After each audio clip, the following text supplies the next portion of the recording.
This one actually has the compass and also an additional feature which this is the first time on the channel that I've had a LUMINOX that actually features this set.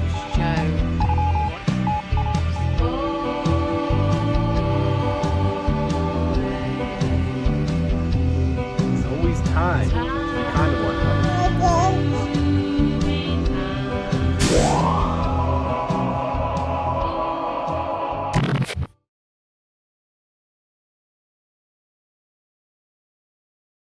Hello everyone, welcome to AvgJoeWatchReviews, where we do more than just reviews. Today we're talking about the Bear Grylls watch from LUMINOX.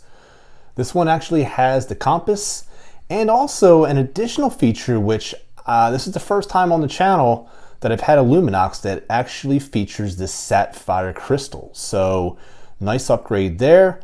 We've got the typical tritium tube. So if you're not already subscribed to the channel, please subscribe and also click a like. That is the most charitable way to help support AvgJoeWatchReviews. So with no further ado, we're going to dive into the Bear Grylls from LUMINOX. Okay, so here's another watch from LUMINOX. And this is also part of the Never Give Up series from Bear Grylls. Definitely check out the card right here. For this version here, I actually did a full review of this one, so definitely check this one out if you'd like. So, a little bit more about this particular watch. You can see that this one actually has the compass along with it, which is a really different touch that you don't see on many watches. This one does have the yellow dial, and it does have, look at these hands. Look at the handset here. It's like a brushed gunmetal, and it is partially skeletonized. And you can even see that it has those tritium tubes right there on the hands. And you can also see it vertical, or should I say horizontal and vertical. They actually kind of crisscross the pattern here. And I'm actually going to show you a loom shot right here so that you can see the varying pattern. Very neat of LUMINOX. That's what they're known for, is their tritium tubes. So the drawback about these tritium tubes is the fact that these do have a 25-year full span life. But at 15 years is really when you get half to maybe even less than half of the glow. Now, the problem here is, and I actually had a subscriber really bring this up in the comments, and I thought it was a really good idea to have LUMINOX put a date somewhere on the back of the case, just so that you know how many years these tubes have actually been on the watch, so that you have an idea as to how long you have left for the tubes. The problem is that when these tubes do indeed run out completely, LUMINOX would actually replace the entire dial, and at that point you probably might as well just buy a new watch, because it would be a costly process. So I'm just being transparent that is definitely a huge drawback of the tritium tubes, unless you want to venture to put each and every individual tube on yourself.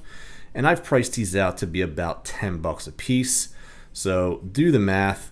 You're looking at $120 just around here, and an extra $20 there. So you're looking at $140 just in tritium tubes alone. If you were to do it yourself, I don't know. So that's my piece there on the tritium tubes. So let's get into the dial itself. It's very intricate. You do see the stopwatch function. You hit the top pusher here, and that activates the stopwatch. You can see your continuous second hands running at the right hand chronograph. You stop the actual stopwatch and it resets back to 0. So over here would be your minutes, and this would be your 12-hour timer. I do like the date wheel at 6 o'clock. It's always a plus for me, and you do have the date wheel in black with white print. You do see Swiss made on the bottom of the dial. And as you can see on this outer chapter ring, there's a lot of things going on here. So let's take a look here. You see never give up. Let's try to get this. I had it. Here we go. Never give up at the 1 o'clock. Then we have the add split function, which would be the pusher. Here we have CarbonOx case. That's what this whole case is made of. It's an actual LUMINOX patented material. You can see that there is like kind of a multi-dimensional like grain almost in this particular CarbonOx, as you can see, like a carbon composite. Really, it's really what it is. So yeah, take a look at that. As you can see, it also has a sapphire crystal. You can see that it does have a bezel, and it does have actually 2 sets of numbers here as well. Your typical 5 through 55 here with the pip, which also has the tritium, which I actually missed on the initial count. That one there is actually under a sapphire crystal. We take a listen to the 60-click bezel. Very precise, actually. No backplay whatsoever. So that's actually pretty impressive. You don't typically see no backplay in a bezel. So there you go with that. And just taking a look at some more details of the dial itself. You do have north, east, southwest, which you'll also have down here. This actually is a bezel as well.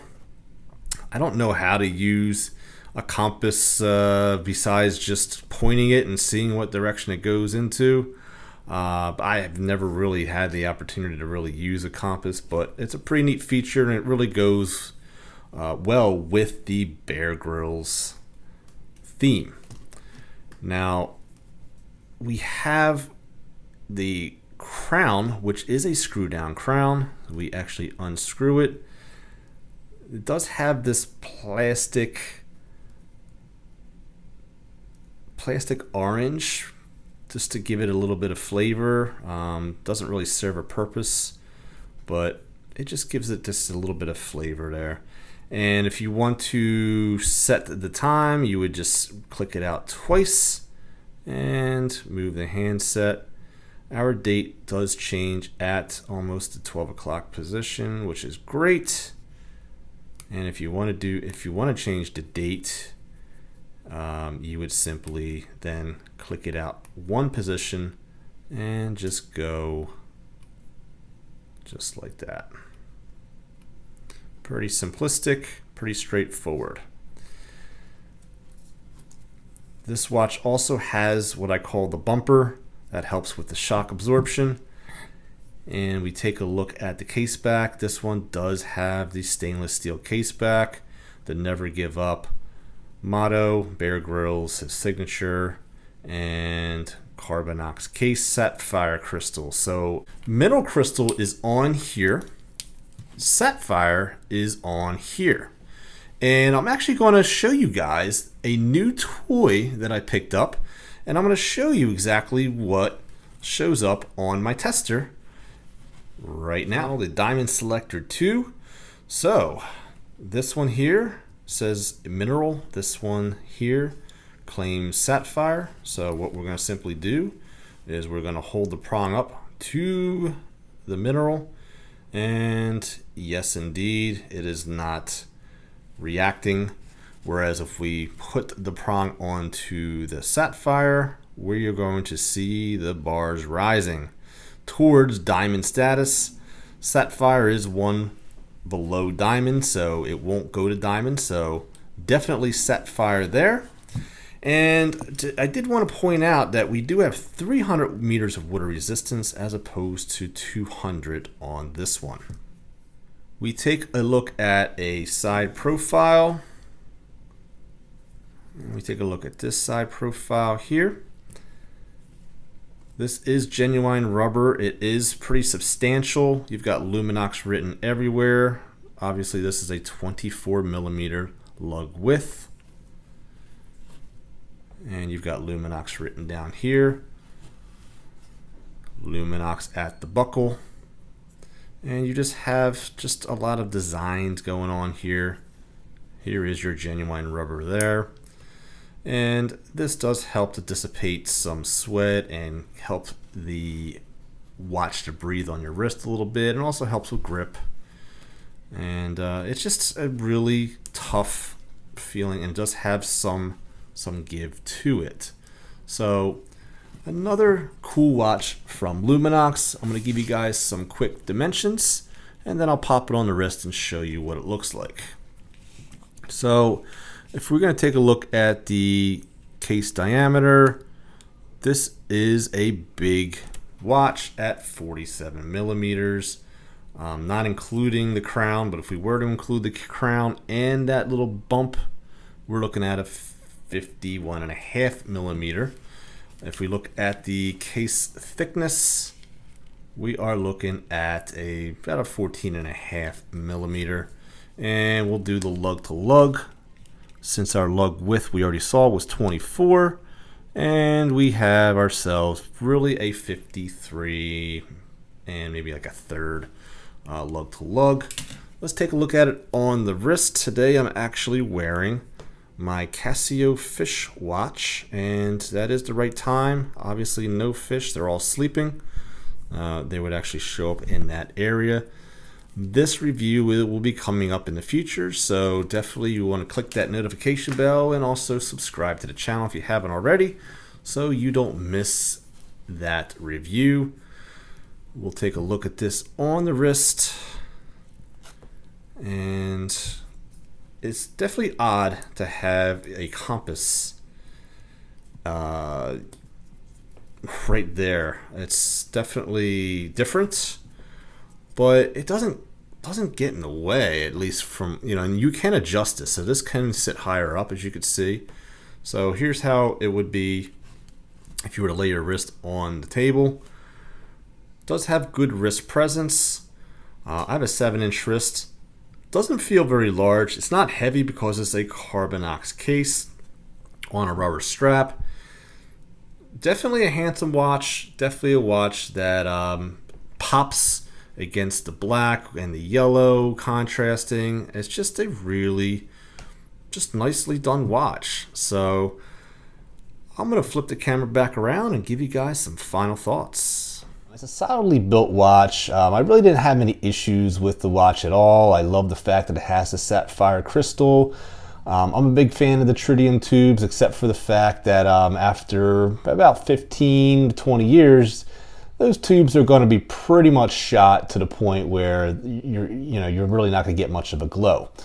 I would like to echo the comment that I had in one of my comments section and give LUMINOX a message stating that if you could possibly put the date of the production of the watch somewhere on the case back, somewhere on the watch, so that we know as customers how long the watch has been sitting and how much longer we may have with these tritium tubes. 25 years is the shelf life, or should I say the full life of these tritium tubes, and 15 years is the half-life.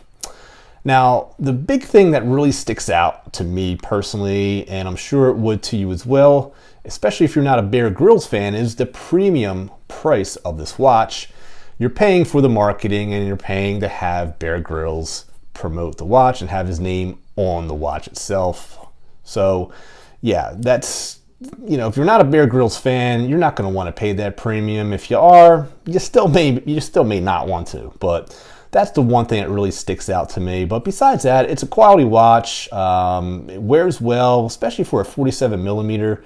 On paper, it looks like it's big, but it actually looked pretty good on my 7-inch wrist, including that compass, which I thought would be cumbersome. It actually was something that I forgot about after wearing it for a while. So, and again, it's a feature that I wouldn't use. It's really a cool icebreaker, something to talk about. But you know, if you're not a camper or whatever, it's really, you know, it's just a gimmick. You know, so that's my 2 cents. You can keep the change, and always remember that there's always time to be kind to one another. Please take care of each other, and I'll see you guys next time on AvgJoeWatchReviews. God bless, my friends.